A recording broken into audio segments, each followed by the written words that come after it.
Everybody, welcome to Mile Split. I'm Olivia Panay, and I have Rylee Hampton of Houston Cypress Ridge joining me today. She is a standout athlete from Texas. At the Texas Relays in the 100-meter hurdles, she won the title in a win legal time of 13:18, which ties for number 13 all time in high school history. She's also a daughter of Rodney Hampton, who was a professional football player for the Giants back in the 90s and has just been doing extraordinary things on the field. But this interview is about Rylee. So Rylee, thank you so much for joining me today. Thank you for having me. So let's dive into the season as a whole. How has this season been going for you? How would you summarize it in a nutshell? It's been an experience, I would say. Mhm. A lot of ups and downs, but just trusting my training has really brought me where I am today. No injuries, right? We've been good.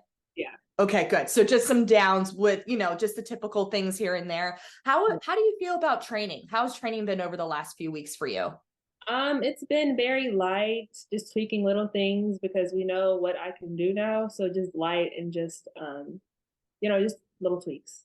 Little tweaks here and there. So let's talk about your win from Texas Relays. That I feel like really puts you out there on the map. Like we knew that you were putting some great times, but that 13:18 was phenomenal. So just talk to me about that day. What was it like for you to wake up, go to the University of Texas? Just walk me through that day and what that looked like for you.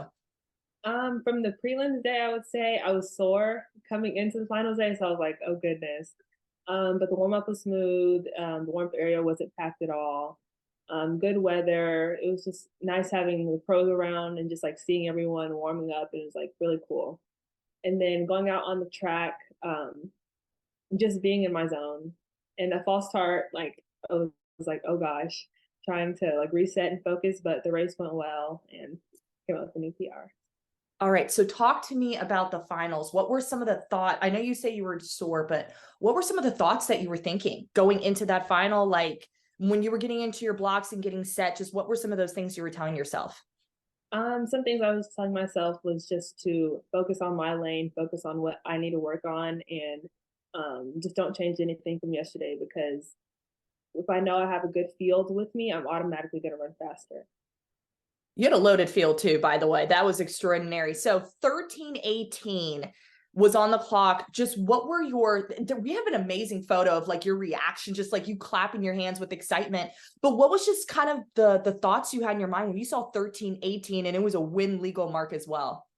I was like, oh my goodness, because my big goal for the season was to hit like a 13.5 or 13.4. So it just like, Wow. yeah. You like blew right past that, honey. We skipped 13:4, went straight to 13:1. How are you feeling going over the 10 hurdles? Like let's talk about the first two. How did you feel about your start and what were those first two hurdles like for you? For my start, I was just trying to make sure that I got out and just got good pushes and things of that such. And the first two hurdles, I was like, okay, like I'm making leadway, like okay, like you're good so far. And then throughout the race, me and Macario were like head to head. So I like Mhm. felt tired. I was like, oh gosh, like keep going, just faster, move your arms faster and faster and faster, and just a fight to the line. Right to the line. And you got it with the win. You guys were just like inches off of each other. So what was that like competing against Macaria Harris? Because she's just been also an amazing athlete from Louisiana that's just been doing her thing in the short and the long hurdle. So what was that experience like for you? It was really great just being on the line with her and just knowing that she was someone that was able to push me in this race. Mhm. 13:18 also ties for 13:18 ties for number 13 all time. There's a lot of 13s happening here.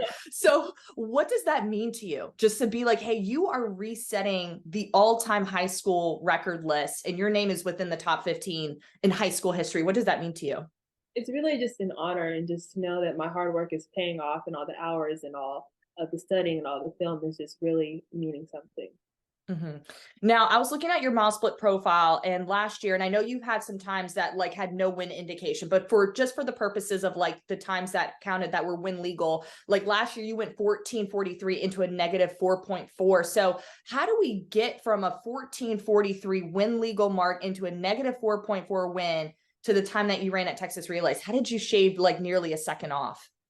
I'm really just training to what was most beneficial for me, and just really taking my power and using it to my advantage. Mhm. How much confidence did Texas Relays give you for the rest of the season now? You're just all smiles. So I'm like, this girl's so confident. This girl's so proud and happy, which is great. It just put me into a whole new world and just like seeing like, wow, I really can do this. I did it with the win legal part was really just like, wow, like I did this by like almost by myself and that I'm completely capable of doing it. What are your thoughts on the longer hurdles? I have to know. 300-meter hurdle, 400-meter hurdles. What are Rylee's thoughts on that? You know, that's a topic I've been kind of having a little push and shove for a while. It's not my favorite race, to say the least, but I think the short hurdles is something I like to focus on. Hey, I'm right there with you. I wouldn't want to run, I feel like the longer the hurdle, I don't even get how 400-meter hurdles do it. Like Sydney McLaughlin, I don't get it. I don't understand it. It's crazy. Just the fact of 400's hurt, but the fact that you're hurdling over it, it's a whole nother ball game. So do we see maybe a couple here and there before the season ends from you, or we're just we're sticking on the lower end of the stick here? For the 300 hurdles, yes, because I'm in districts and area right now, so I'm still competing in those and hopefully make it to state for that. But for the 400 hurdles, I don't think that I'll be running it in summer track. So hey, I'm all for it. It's all good.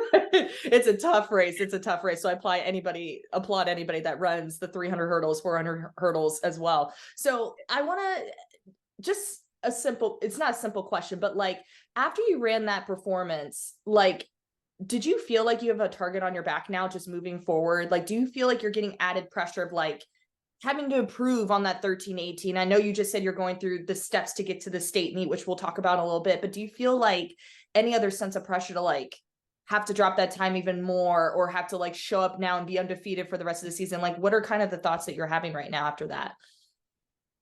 I can sense that sometimes, like when I pull up to track me, they're like, "Oh my goodness, like so and so in this time," and it's like kind of a expectation for me. But I just try my best to zone it out and just focus on what I need to focus on. I feel like that helps me the most. How do you feel like you're handling that? I feel like you're doing a great job already. I can already, like I said, I can sense the confidence coming from you. But how are you able to like make sure that doesn't become a distraction for you so it does impact your race? I am a big believer in my faith, so that really is just what keeps me going and just what keeps me focused and level-headed throughout the practices or throughout the meets and wherever I'm at.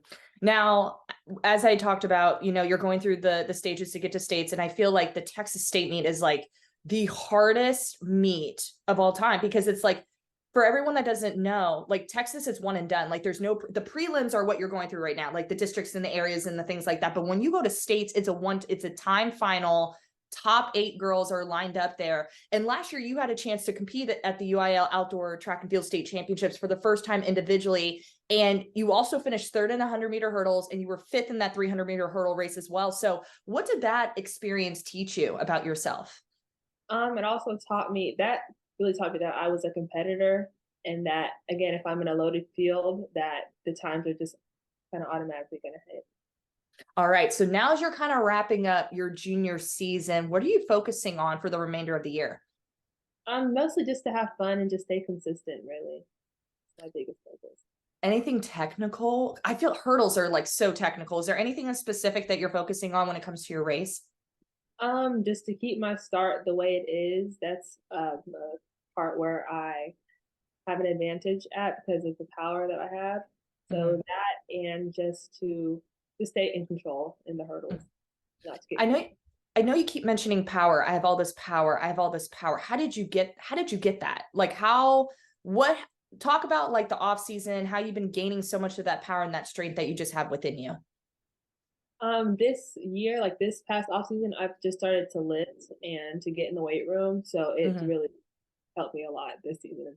That's awesome. I'm so happy to hear that. So, what do you have any times that you're shooting for? I know like you're just going out there, you're having fun, you're just, taking it one race at a time, but do you have any goals? Let's just say you make it to states. Do you have anything that you're shooting for at states? Are you looking to win that title? Are you looking to drop a crazy time? Like, what are just some of the things that you're looking forward to as you wrap up your junior season? I'm looking forward to definitely winning a state title and trying to hit a new win legal PR depending on the weather. Yes. I can't remember if it was last year. I think it was the year before.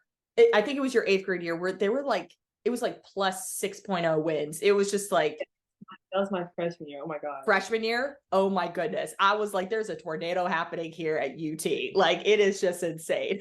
It was crazy. So hopefully the wind dies down in just a couple weeks for you. So I want to kind of shift gears a little bit. I want to talk about your father. As I mentioned before, he has an amazing resume, such a big background with being part of the Georgia Bulldogs football team. He's been on the all-time leading rushing yard list for them. He was a first round pick for the New York Giants at the 1990 NFL draft. And he, like I mentioned, has a Super Bowl ring, 2-time Pro Bowler, all the things. So how was that experience like for just being able to grow up with your father that has that kind of experience with taking it to the next level in a different sport?